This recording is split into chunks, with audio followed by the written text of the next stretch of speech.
3 American mothers are going to get a knock on their door today. Maybe it already happened.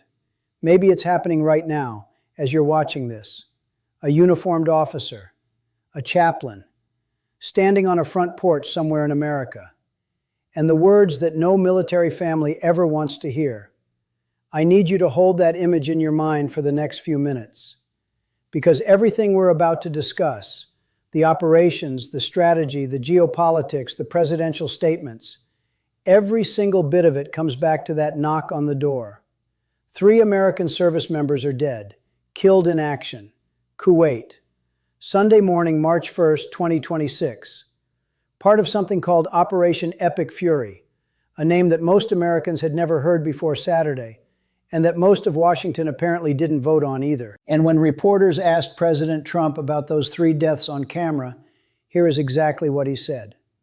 I'm going to read it to you word for word because I want you to hear it the way a military family hears it. We expect casualties with something like this. We have 3, but in the end it's going to be a great deal for the world. A great deal for the world. I've been covering American military policy for a long time. I've watched presidents handle the deaths of American soldiers in public. Reagan after Beirut, Bush after Fallujah, Obama after Benghazi. I have never heard a president describe American combat deaths as part of a great deal. That quote is the anchor of everything we're going to discuss today.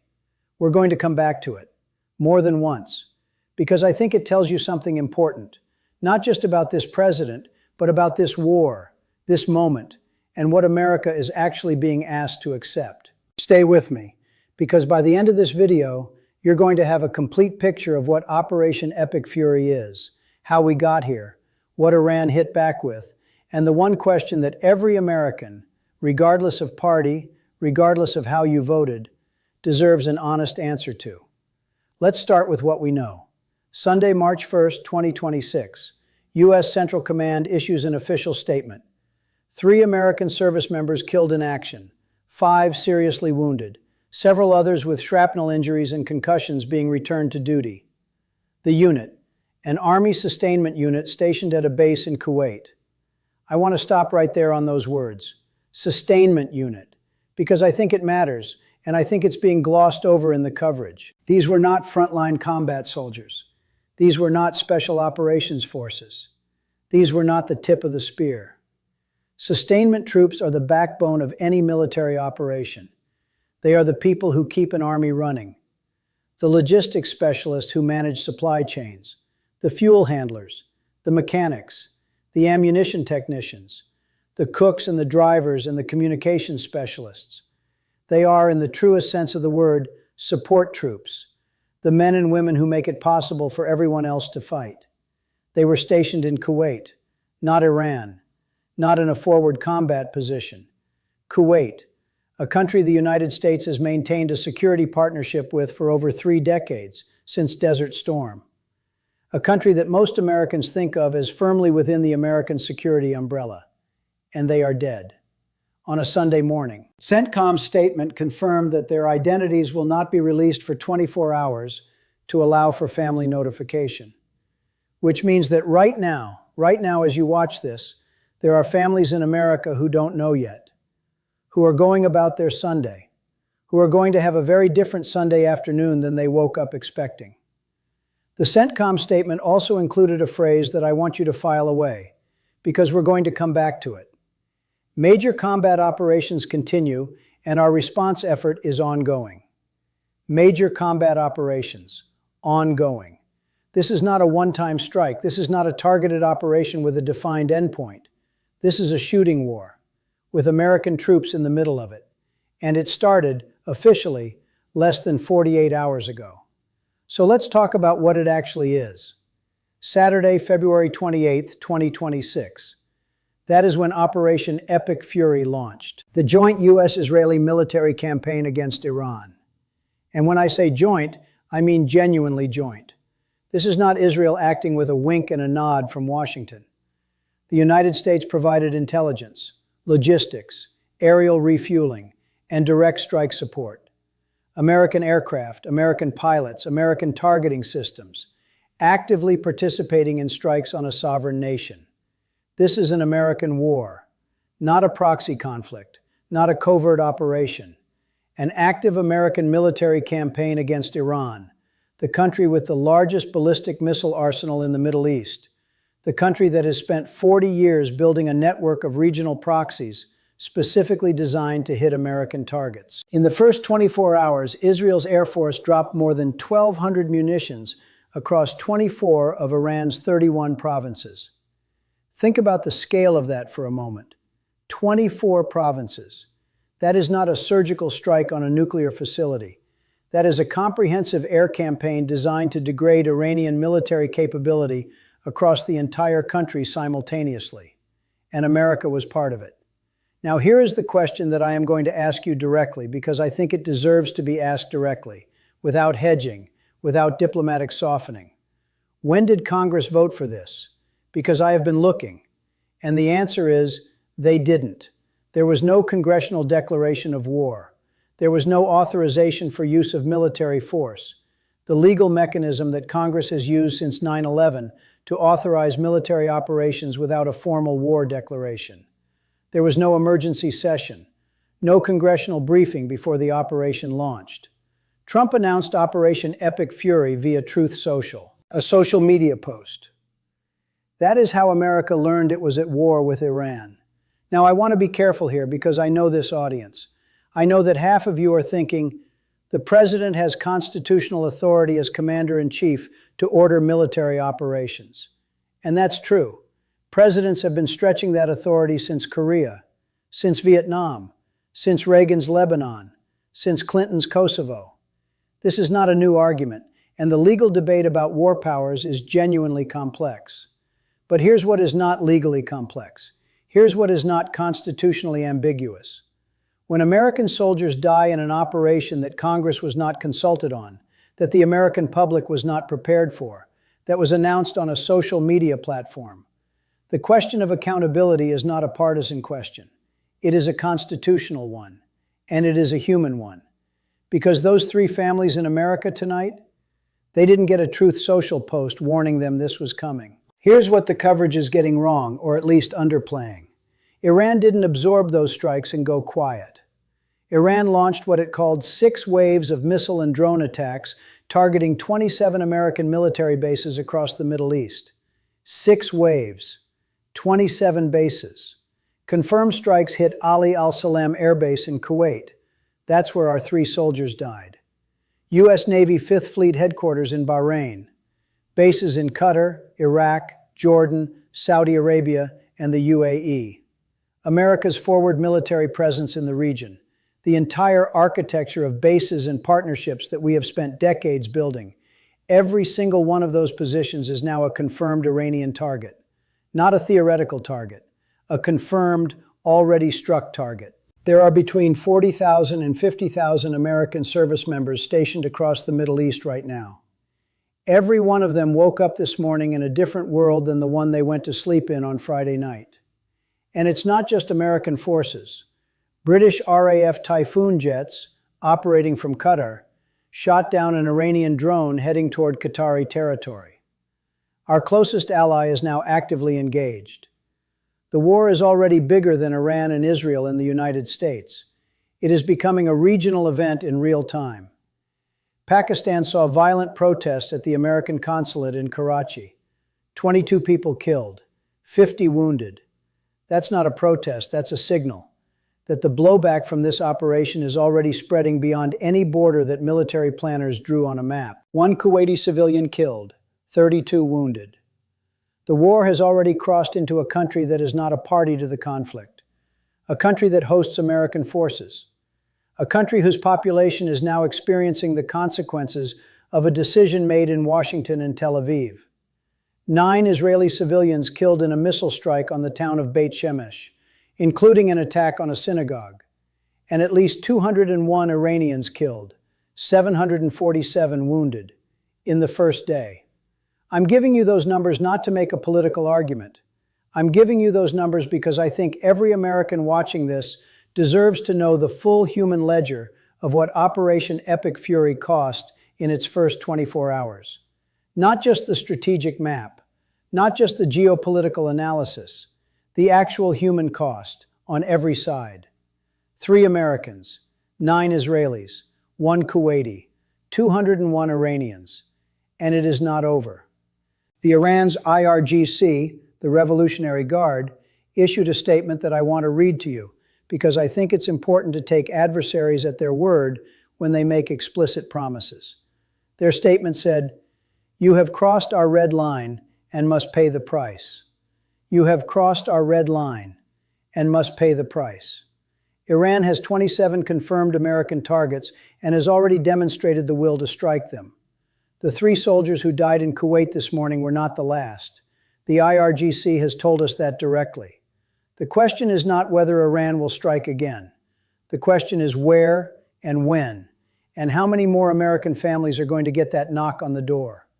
Let's go back to that quote, because I promised we would, and I keep my promises. We expect casualties with something like this. We have 3, but in the end, it's going to be a great deal for the world. I want you to think about how previous presidents have spoken about American combat deaths in public, not because I'm making a partisan argument, but because the contrast is important and it is real. Beirut. A suicide bomber drove a truck into the Marine barracks and killed 241 American service members, the largest single-day loss of American military life since Iwo Jima.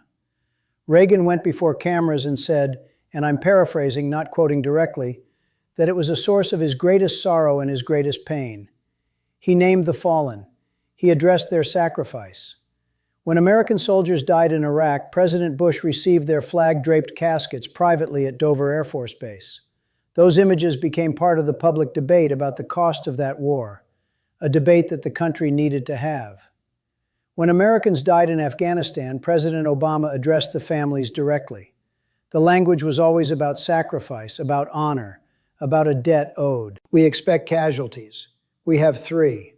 It's going to be a great deal for the world. I am not telling you that makes Trump a bad president. I am not making a character judgment.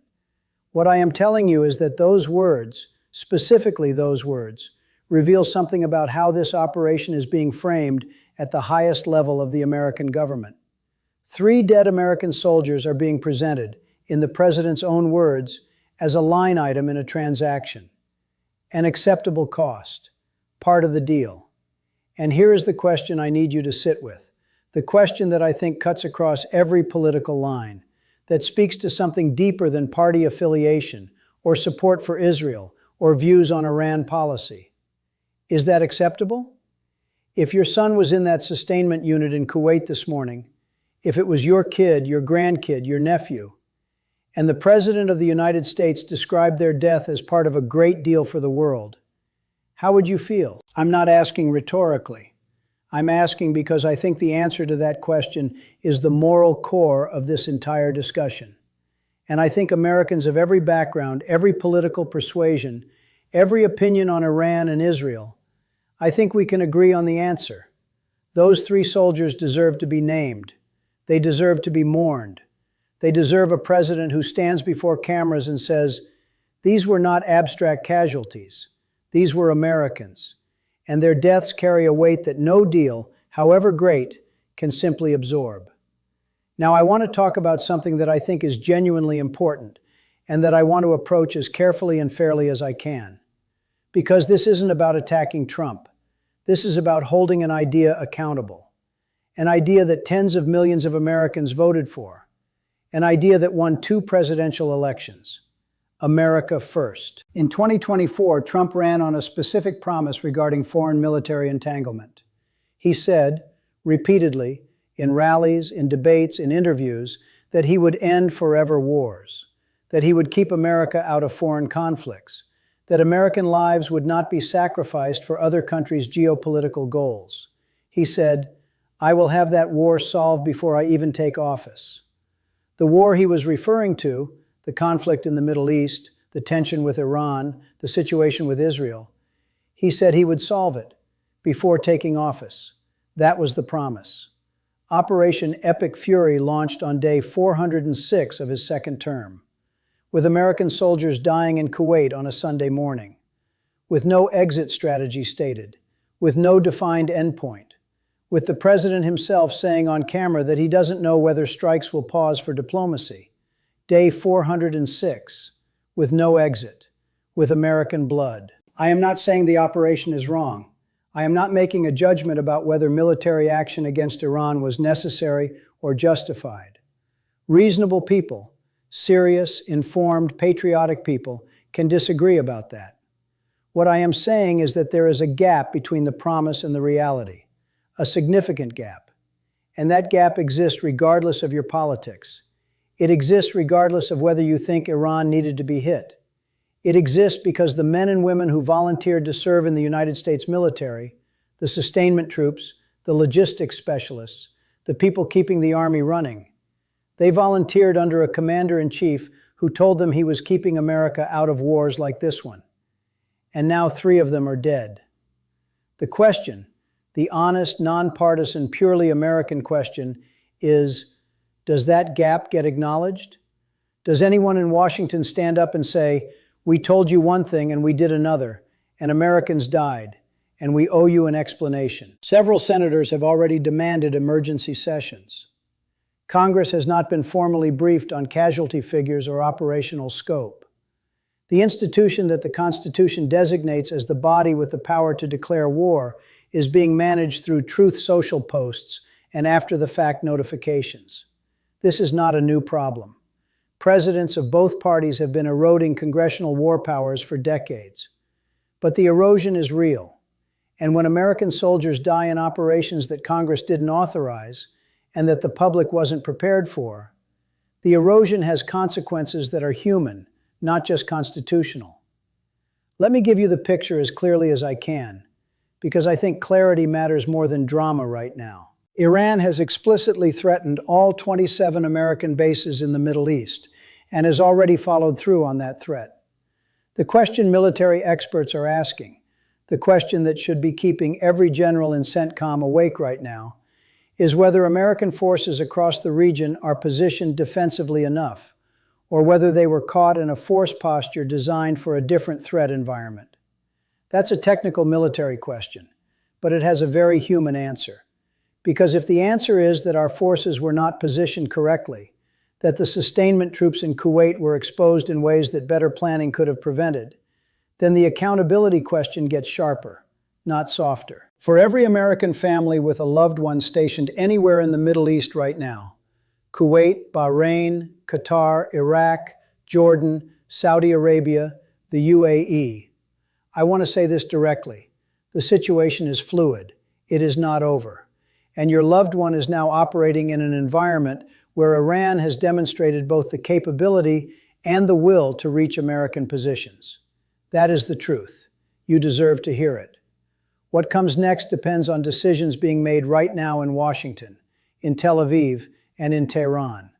Whether this escalates or whether some form of diplomatic off-ramp emerges, that is genuinely uncertain. The Trump administration has not stated a clear endpoint, has not defined what victory looks like, has not explained what conditions would need to be met for American forces to come home. Those are not unreasonable things to ask for. They are the basic parameters of any military operation. And American families deserve answers to them. There are 3 families in America today who are getting the worst news of their lives. We don't know their names yet. We don't know where they're from. We don't know if the soldier was a son or a daughter, a husband or a wife, a parent or a child. We will know in 24 hours when CENTCOM releases the identities of the fallen. When we do, when we know who they were, I want you to remember this video. I want you to remember that before they were a name on a CENTCOM statement, they were a person, someone who signed up to serve, someone who went to Kuwait with a sustainment unit, not a combat unit, because the job of keeping the army running matters. Someone whose family is getting a knock on the door today. And then I want you to remember the words their commander-in-chief used to describe their death. A great deal for the world. Those 3 Americans deserve more than that sentence. Every American who puts on a uniform deserves more than that sentence. And we, all of us watching this, regardless of how we vote, regardless of what we think about Iran or Israel or Middle East policy, we owe it to them to ask the question out loud. Did they have to die? That's not an anti-war question. That's not a partisan question. That's the only question that has ever mattered when American blood is spent. The question every general, every president, every senator should have to answer before a single boot hits foreign soil. Did they have to die? Subscribe if you haven't already. Hit the bell. Because this situation is moving hour by hour. And when the names are released, when we know who these 3 soldiers were, we're going to cover it. We're going to say their names. We're going to tell you who they were. Because somebody should. Thank you for watching.